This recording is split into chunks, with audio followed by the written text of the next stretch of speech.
back to the Charleston Wheeler Baseball Network and the radio post-game show live from Gastonia, Georgia. The game was a real cuckoo cassis boomba where the Wheelers pulled it out 3-2. I'm Sam Kadavai, and with me here is Bucky Garo Kondertai. Ticonderoga, good to be with you. That's right, Bucky. You're filling in for my partner, Biff Patoinka. That's right. As we mentioned during the game, Biff twisted his ankle getting out of his car this morning. Ooh, that's smart. No, but not as much as it smarted when he wandered into that pack of pit bulls. Yeah, I'm sure glad I wasn't there when that pack of pit bulls pulled him onto the interstate where he was hit by a Mack truck. That catapulted him off the freeway and through the roof of the Yum Yum pickle plant, landing him in a vat of cucumbers. From there, he was whisked into the pickle separator, where he was killed instantly.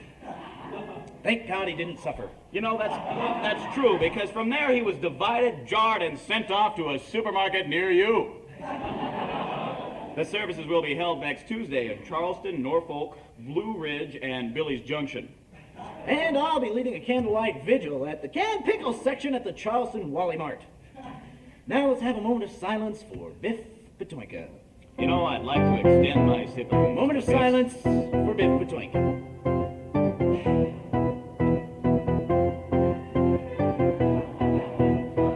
You know what's too damn bad about Biff? That's right, Bucky. Sure is. Well, for his family's sake, I sure hope he gets better.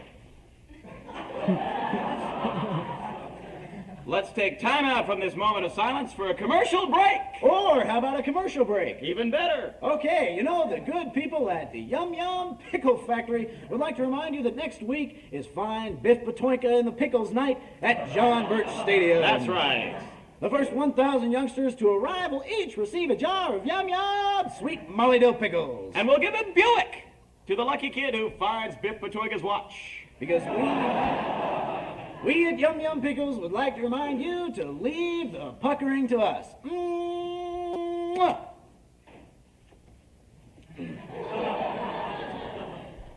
We're back at the post-game show here on the Charleston Wheeler Baseball Network.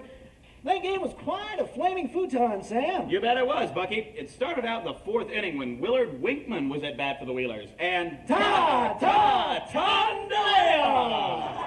Wee Willie Winkman hit a high, corpulating junkie into the left field fence, driving in Perozzo. And Gastonia pitcher Raleigh Johnson had the kind of day that would make me want to marry a painful inflammation. A really big goiter! Absolutely.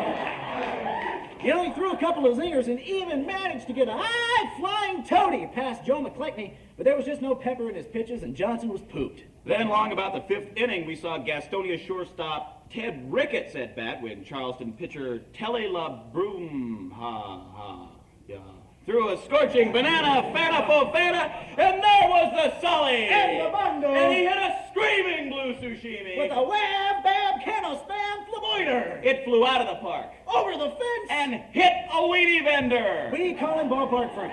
Babaloo, babaloo, babaloo. That tied the score, too. And really put a little can-can in Wheeler manager Ted Flounce's doodah. That's right, and all was quiet until the dramatic eighth inning when Charleston Wheeler catcher John Generou stepped up to the plate. And what a dramatic moment that was. Johnson should have known better than to throw Generou the titmouse, because when he did... Daddy, daddy, daddy, kumbaya, flatty! Go, Joe, Charbonneau, Robideau, Robideau, Robideau! He hit the hardest, highest, farthest spastic Apollo I have ever seen! It was a real barn rugger, Sam, a real barn rugger. And with us here at the Charleston Wheeler Baseball Post-Game Show, we have the man who hit the game-winning home run, John Generou. Hey, Bucky. Hey, Sam. John. Sam. Bucky. Sam. John. So tell us, what were you thinking when you hit that screaming Apollo? What? The home run. Oh. Well, it's like this, Bucky. Sam. I am. My name is Sam. Well, anyway, I went up there and I thought titmouse all the way. And when he threw me a titmouse, I hit it real hard. But what were you thinking before that ballistic bam bam, that Giamatti hotty toddy? What? The titmouse. What were you thinking before you hit the titmouse? Oh, I'm with you now. Well, I was up there beforehand. I was thinking about my girlfriend Angie because Now hold on! Hold everything! Hold the phone! What? This is a family baseball show. And besides that, we're out of time. That's right. I'm Sam Kademai. And I'm Buggy Ticonderoga. Be with us at 7 o'clock tomorrow when Charleston Mayor Levi Ramble will throw out the first pitch for Wombat Day. That's at right. John Birch Stadium. From all of us here, To all of you out there, buy me a dog. I'm lonely. Good night.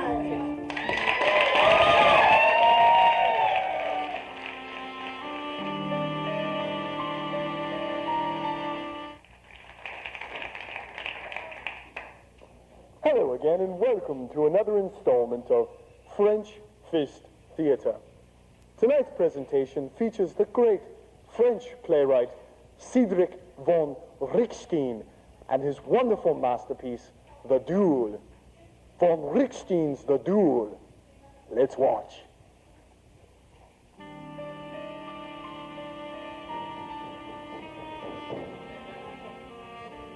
Manger enchanté, le cototon. Le rougeement, le sang, casse l'appétit. Je maman. Noir. J'ai le croix du Dieu. La toule. Bien sûr. Mon cototon.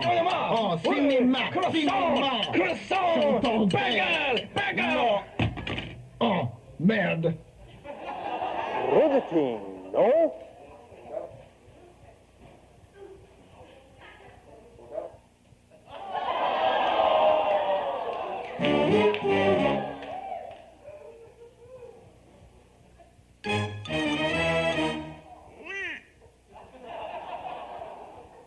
Moving, wasn't it? I now fight to restrain my tears. Be sure and join us next week on French Fist Theatre, where we strive to prove the point that French culture is not dead. It's merely hibernating.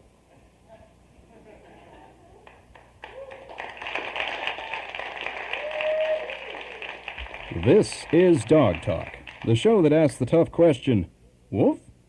And now, here's your host, Bill Barkman. Hi, I'm Bill. I'm your host, and I'm a Great Dane. With me tonight, I have Greg Arfler. He's a movie director and one hell of a schnauzer. And then I have Charlene Poodler. She's a beautician and an elk hound. All right. Bill, it's great to be here. Oh, me too. Greg, it's really nice to meet you. Shake. Shake. Good boy. No treats, I'm sorry. Now, Greg, I understand you're a director, and you have a healthy appetite for any scraps that are thrown at your feet. That's right, Bill. Well, that's just barfy. Let's say I come over and take a dump on your lawn someday. That'd be great, but don't ask me to sniff you when I'm done, or you're done, rather. Because I just might. Oh, well, that's just great. And, Charlene, I understand that you're a beautician. That's right, Bill. Okay, and what salon would that be? That's Doggy Style. I see. And what position do you hold at Doggy Style? I'm head beautician, Bill. Oh, I see. And what do you like about your doggy position? It's just my favorite position in general. I see. And how do you like your job at the salon?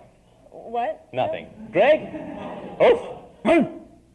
All right, we'll come back to Greg. He seems to be having some trouble there. And Charlene. All right, Charlene seems to have just gotten the joke. So we'll just go back to Greg and...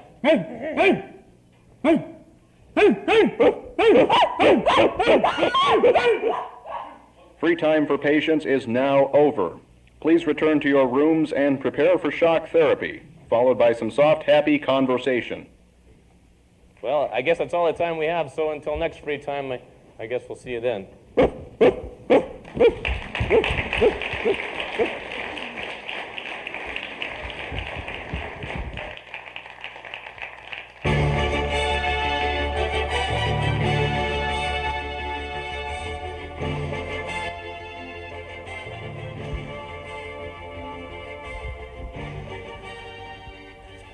Good evening and welcome to Nighttime News. I'm Chester Perslevy. Sitting next to me and translating for the culturally impaired is Skip Lewis. President Bush today denied allegations that Iraqi forces are moving out of occupied Kuwait. The statement comes on the heels of reports of unrest between U.S. and Saudi forces. A televised statement is slated for 9 p.m. this evening. The Bush guy said, no way to the rumor mill situation, and the Saudis are dissing us hardcore. He said he'd get back to it later after Cosby.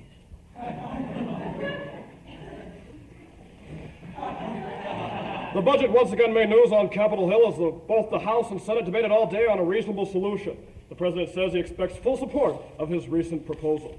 The De Niro prob is still a neg. The suits hashed it over, but it was like a no-go. And this Bush guy, man, he and his Read My Lips gig is getting to be mega banal. In California today, 4 surfers died as a result of shark attacks. This is the first time in California coast history that such an incident has occurred. State police and Coast Guard officials are conducting an investigation. Oh, whoa.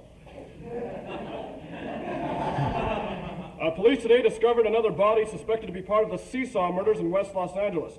The apparent 6th victim, like the rest, was on the high end of the seesaw when the assailant jumped off, sending the victim to her death. The victim's name has been withheld until her next of kin has been notified. Oh, bummer. Playground homicide. Stay on the big toys. That's my motto. Obviously, the seesaw Betty didn't catch on. What's her name anyway, dude? What? Her name. What's her name, dude? I can tell your name wouldn't be ethical. Dude, what's her race got to do with it? No. I said ethical, not ethnical. Ethical. You know, but ethics, boy, ethics. Something that meant something to TV news and America. When I started, the facts are what mattered. Nowadays, it's let's see how much blood we can get on TV and whether or not it affects the latest fashions. When I started, names like Murrow, Cronkite, and Brinkley were said in the same breath as honesty, dignity, and respect. And nowadays, the names are Povich and Winfrey and Rivera, and said in the same breath as outdoor nude lawn sculpturing. Oh, reporters in my day, they worked their butts off to bring home the news, and now the reporters today sit around on their big fat butts faxing stories like some bad AT&T commercial. News directors were once gods. Now they're just plaster idols with fading colors and paint that chips off, even though you covered it 2 or 3 times with a plastic latex coating that you bought in some run-down True Value store in the seedy part of Sacramento. But I guess I'm getting a little carried away. Yeah, I'll say. One more thing, boy. Being the youth of news, you've got a responsibility. A responsibility that goes way beyond just reading typewritten news to millions of Simpson-headed, Roseanne bar-bellied, Budweiser drinking demographics on the latest Nielsen ratings. Yeah, you gotta care about what you read, what they see, what they hear. Even if Sally Westerfield falls off a teeter-totter. Westerfield. Dude, her name's Sally Westerfield. That's the chick that got jounced off the seesaw and went flying through the air, crashed her head open. That's it for the evening news. Good night. Brains and a bird came in.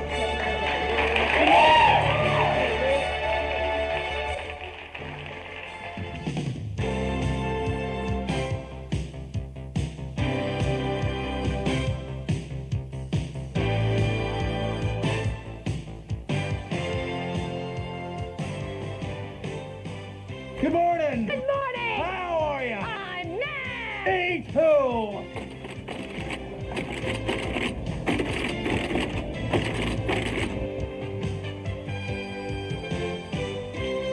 Hey guys, gonna be nice and sunny today. Oh, piss off!